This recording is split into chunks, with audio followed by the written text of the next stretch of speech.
Assalamualaikum warahmatullahi wabarakatuh. Perkenalkan, nama saya Nur Fajriya Isnaini. Saya dari Prodi Pendidikan Bahasa dan Sastra Indonesia angkatan 2023 kelas C. Nah, kali ini saya akan menjelaskan materi tentang teks negosiasi, di mana untuk memenuhi tugas mata kuliah literasi digital yang dosen pengampunya yaitu Bapak Zulhafiz SPD MPD. Langsung saja bahwa teks negosiasi adalah suatu bentuk interaksi sosial yang berfungsi sebagai media untuk mencapai suatu penyelesaian bersama antara pihak-pihak yang memiliki perbedaan kepentingan.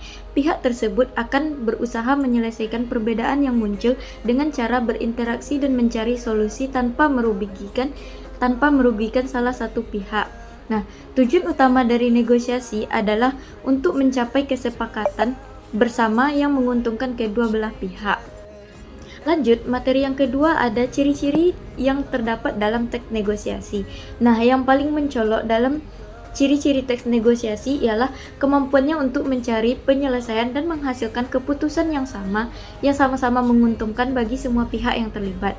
Dalam proses bernegosiasi, tujuan utama adalah untuk memperoleh kata sepakat di antara pihak-pihak yang terlibat. Jadi, sebelum ada yang kata sepakat, berarti belum bisa dibilang itu teks negosiasi. Lanjut lagi, materi yang ketiga ada struktur teks negosiasi. Nah, struktur teks negosiasi umumnya terdiri dari beberapa bagian. Seperti yang pertama ada pembukaan. Nah, pembukaan ini yaitu bagian awal teks yang biasanya digunakan untuk menyapa, memperkenalkan diri, dan menyatakan tujuan dari negosiasi. Yang kedua ada isi. Bagian ini ialah bagian utama yang berisi argumen, penawaran, atau permintaan dari masing-masing pihak. Yang ketiga dan yang terakhir yaitu penutup. Bagian akhir teks yang digunakan untuk merangkum kesepakatan yang telah dicapai, seperti mengucapkan kata terima kasih dan meninggalkan kesan positif. Ternyata teks negosiasi tidak hanya sebuah teks ya teman-teman. Rupanya teks negosiasi ini juga banyak manfaatnya yang terdapat dalam kehidupan sehari-hari, terutama yaitu membantu penyelesaian dalam konflik, kedua meningkatkan kemampuan komunikasi, ketiga mempererat hubungan antar individu, keempat yaitu mendorong kreativitas dan inovasi, kelima mengoptimalkan hasil dan keuntungan tiap-tiap pihak, yang keenam mengembangkan kemampuan beradaptasi, yang ketujuh terciptanya rasa saling menghargai antara pihak satu dan pihak lainnya. Itulah tadi materi semua dari yang saya dapatkan. Nah, selanjutnya ada kesimpulan.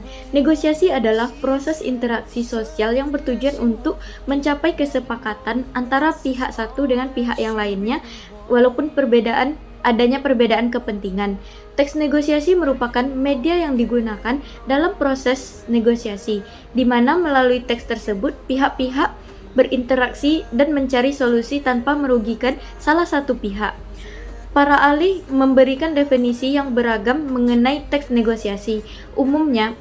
Namun pada intinya tujuan utama dari negosiasi adalah mencapai kesepakatan yang menguntungkan kedua belah pihak.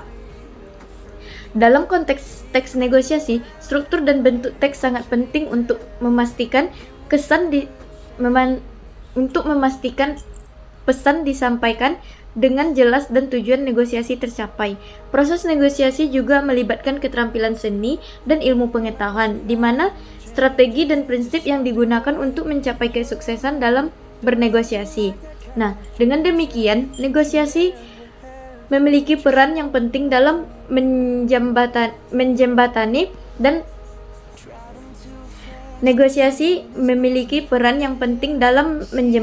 perbedaan kepentingan antara pihak-pihak yang terlibat serta membantu mencapai kesepakatan yang saling menguntungkan.